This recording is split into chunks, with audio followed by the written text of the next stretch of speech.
And then he says, وَسَبْعَ سُنْبُلَاتٍ خُضْرٍ, and I saw 7 stalks, meaning, you know, like when you have ears of grain, like corn, and you peel it and there's grain inside or there's corn inside. It can be any kind of crop, but they're called sumbulat. I see 7 stalks of grain that are green, and others that are dried up, meaning they're dead. So there's no food inside.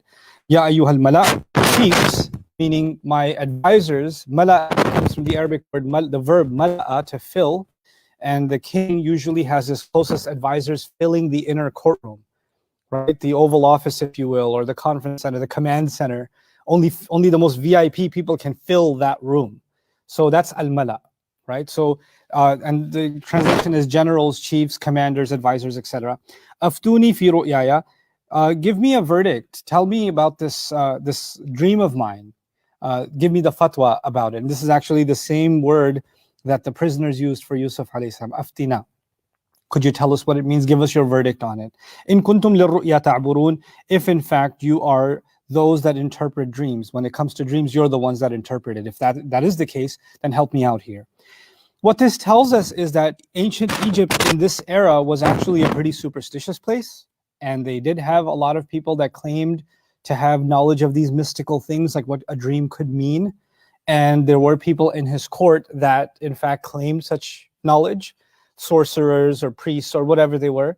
And so when he sees this dream, he knows that they make this claim. That's why at the end of this ayah, in kuntum lirru'ya ta'burun, if in fact you are the kind that can interpret such things, go ahead and do it for me.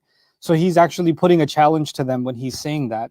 That tells us that that was kind of a dominant, you know, a cultural thing. It also, we already get a hint of that in the prison when prisoners see a dream and they need somebody to interpret it. And there's no one there to interpret it for them, and they come to Yusuf alayhi salam because it's kind of a common practice when you have a problem and you see a dream, you need to find somebody who can help you figure out what it is. It's kind of like nowadays when we have physical symptoms and we have, you know, whatever, we go to a pharmacy or we go to a doctor and somebody needs to prescribe something to us, figure out what's going on with us. Well, back in the day, this was almost like that.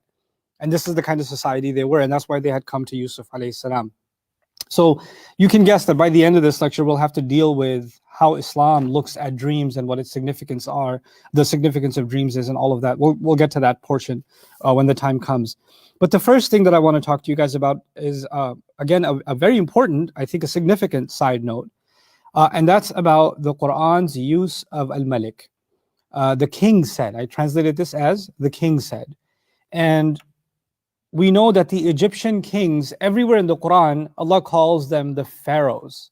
Ali Fir'aun, the dynasty of the pharaoh, right?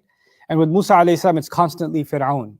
And in the Bible, when we study Genesis, this same story, you find that the king is being referred to sometimes as the king and other times as the pharaoh. So both terms are used for the king at the time of Musa alayhi salam is called Fir'aun, the pharaoh. And the king at the time of Joseph, of Yusuf alayhi salam, is also called the pharaoh in the Bible. But in the Quran, there's a separation. The separation is, this king from Yusuf's time is never called Fir'aun. He's only called the king. And that king from Musa's time is never called the king, he's always called Fir'aun. So the Quran has made a very specific distinction between that Fir'aun, meaning that dynasty, and this dynasty.